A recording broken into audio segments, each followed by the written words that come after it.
Vega Jewelers, a luxury bridal jewelry exhibition and sale 22nd and 23rd November, Fortune Kansas Hotel, Tata Nagar, Tirupati. Okay so but party పెట్టిన తర్వాత అది మీకు plus అయిందా minus అయిందా audience లో కావచ్చు cinema ఇండస్ట్రీలో కావచ్చు నాకు ప్లస్ మైనస్ అవ్వాలని నేను మన party గ్రాఫ్ పెట్టలేదు. ఒకటి ఉంటుంది కదా లేదు అదే నేను చెప్తా ఉండేది. అందరూ ఇలాగే థింక్ చేస్తారు. సార్ పార్టీ పెట్టారు ఎవరో ప్లస్ అయిందంటే నేను ప్లస్ అవ్వాలంటే ఒక ఫిలిం చేస్తాను. అది కమర్స్ నా లైఫ్ అది. నేను ఇక్కడ వర్క్ చేస్తాను, నేను జీతం తీసుకుంటాను, అది నా సక్సెస్ ఫెయిల్యూర్ ఇక్కడ. అది సొసైటీ. కానీ డబ్బు ఖర్చు పెట్టాలి కదా అక్కడ లేదు నేను ఖర్చు పెట్టాను అని చెప్తున్నాను. ₹1 నేను ఐ డోంట్ స్పెండ్ అని చెప్తున్నాను. Even I'm telling my contestants also don't spend. ఎలా పబ్లిసిటీ అవుతుంది? Publicity let us see. Actually mouth to mouth నేను చెప్తా ఉన్నాను కదా, ఇప్పుడు నేను మాట్లాడుతూ ఉన్నాను. ఈ ఐడియాలజీ ఏమరా కరెక్ట్ అనుకుంటే వాళ్ళు మాట్లాడుకోవాలి, ఆ చేంజెస్ రావాలి అని నేను చెప్తా ఉండేది. Let it take time. కానీ ఇప్పుడు మీరు చెప్పిన పాలసీ పవన్ కళ్యాణ్ గారు ఫాలో అయ్యారు. అంటే సింగిల్గా వచ్చింది పార్టీ, ఆయన కూడా గెలవలేదు, ఓడిపోయారు. మళ్ళీ కూటమితోనే వస్తేనే ఆయన గెలిచారు. ఆయన కూడా డబ్బు పెట్టకుండా పాలిటిక్స్ చేద్దామని పాపం ట్రై చేశారు, కానీ వర్కౌట్ అవ్వదు. అది కాదు, అది నాకు తెలీదు. వర్కౌట్ అయ్యిందో అవ్వదో అని తెలీదు నాకు. అది నాకు వర్కౌట్ అవ్వాలని నేను చేయలేదు. You understand? జనానికి వర్కౌట్ అవ్వాలి అంతే. నేను పాలిటిక్స్ ఎందుకు వస్తామంటే మీ మంత్రి నేనేమో చేస్తాను అని కదా. అవును, అర్థమైందా? ఇంకా సింపుల్గా చెప్పాలంటే నేను చెప్తా ఉండి నేను వచ్చి మీ జీవితంలో ఏమారా చేంజ్ చేసుకుంటానంటే అది ఫూలిష్నెస్ అని. మీరు ట్రై చేస్తే మీరు చేంజ్ రావచ్చు. దానికి నేను ఒక ప్లాట్ఫామ్ రెడీ చేస్తాను అంతే. But you should also try, you should also take responsibility. నేను 5 years ఓటేస్తాను, తర్వాత మీరేమరా చేసుకోండి నేను వదిలేసి, తర్వాత వాడు కరెక్ట్ చేయలేదు అంటే వాట్ ఈస్ దిస్?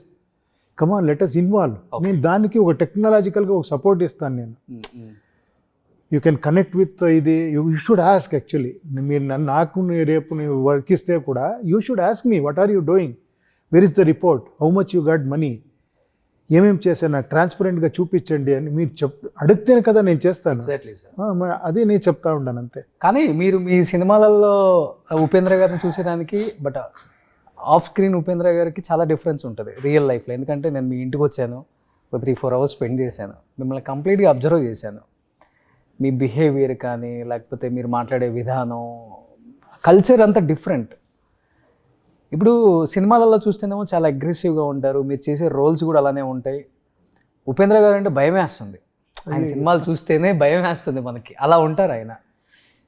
అంటే ఈ నేచర్ అనేది అంటే పుట్టి పెరిగిన వాతావరణం, ఫ్యామిలీ పెరిగిన విధానం, అదంతా ఫ్రమ్ డే 1 నుంచి ఆ కల్చర్ అంతా అలానే మీ లైఫ్లో కంటిన్యూ అవుతూ ఉందా సార్? లేకపోతే ఏమైనా చేంజెస్ తర్వాత, మ్యారేజ్ తర్వాత కానీ? లేదు, అలా కాదు. చూడండి, నేను చిన్న వయసులో కూడా మా మదర్ ఎలా, even though we're very humble family నుంచి వచ్చింది. ఒక చిన్న రూము అంతే మన లైఫ్, ఒక 10-15 రూపీస్ ఏమో రెంట్. అలాంటి దీంట్లో ఉండే టైంలో కూడా మా మదర్ ఈవినింగ్ 6-6:30కి రావాలి.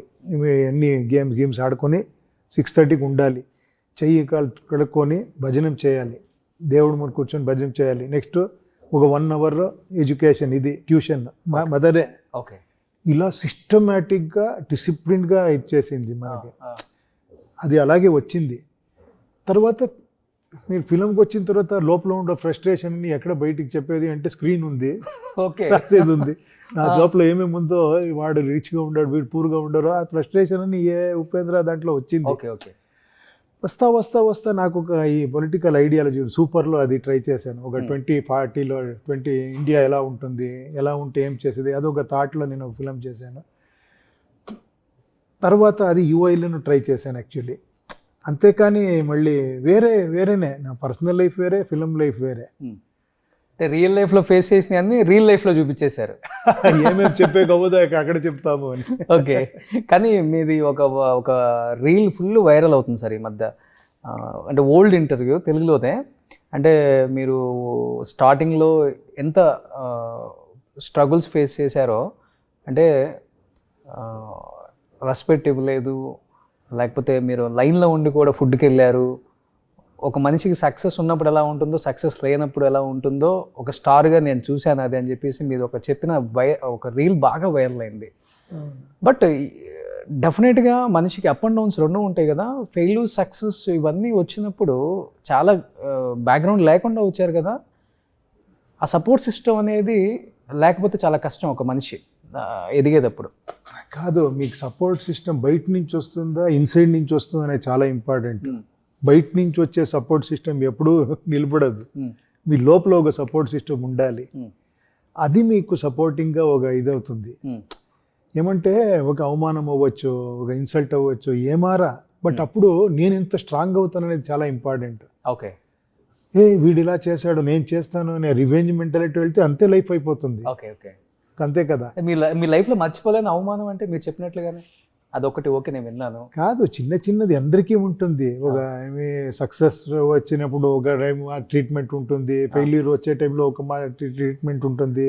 అదన్నీ పార్ట్ ఆఫ్ లైఫ్, అదన్నీ పట్టుకోకూడదు. అప్పుడు సక్సెస్ని ఎంజాయ్ చేయకూడదు, మీరు అలా స్థితప్రజ్ఞతలో ఉండాలి. If you want to enjoy success you should డిఫీట్ని తీసుకోవాలి. ఓకే, అయితే part and parcel of the life. Okay, అదన్నీ ఒక్క టైం వరకు అది ఉంటుంది, అదైన తర్వాత అది అలవాటు అయిపోతుంది. ఓకే, నెక్స్ట్ నాది ఏం ఫోకస్, నేనేం చేయాలి, అంతే పోతుంది లైఫ్. ఈ స్థిత ప్రజ్ఞత పక్కా తెలుగు వర్డ్ వాడారు. ఇంత ప్యూర్ తెలుగు అసలు ఎక్కడ నేర్చుకున్నారు మీరు?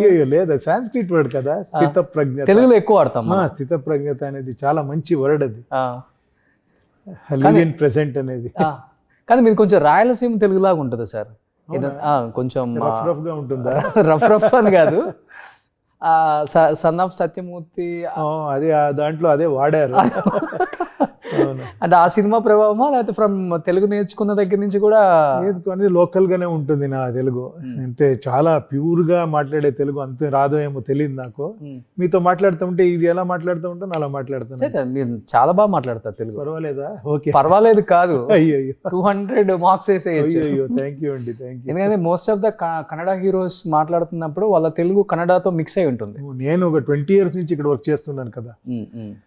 2000లో నేను ఇక్కడ డైరెక్ట్ చేసేవాడిని. అవును, 1999లో ఓం కారం చేశాను రాజశేఖర్ గారితో. అక్కడ ఓం కదా సార్? అవును, ఇక్కడ నేను అది రీమేక్ చేశాను కదా. అవును, అప్పటి నుంచి మన డైలాగ్ రైటర్ శ్రీరామ్ గారు, తర్వాత రైటర్ ఫేమస్ యాక్టర్ అయ్యారు కదా. ఓకే ఓకే, ఎల్వి శ్రీరామ్ గారు, ఆయనతో డైలాగ్ రైటింగ్ ఒక్కొక్క డైలాగు నేర్చుకున్నాను ఆయనతో కూర్చొని. కానీ ఇప్పుడు తమిళ సినిమాలు, కన్నడ సినిమాలు తెలుగులోకి రీమేక్ అవుతున్నాయి, కొన్ని డబ్ అవుతున్నాయి. కానీ 20-25 years బ్యాకే మీరు అక్కడ రిలీజ్ చేసేవాళ్ళు, ఇక్కడ రిలీజ్ చేసేవాళ్ళు. అవునవును, అదేంటో అదృష్టం అది. ఉపేంద్ర అది రిలీజ్ అయ్యింది ఇక్కడ, తర్వాత కన్యాదానం అక్కడ రిలీజ్ చేశారు. అలాంటి చాలా జరిగింది ఆ టైంలో.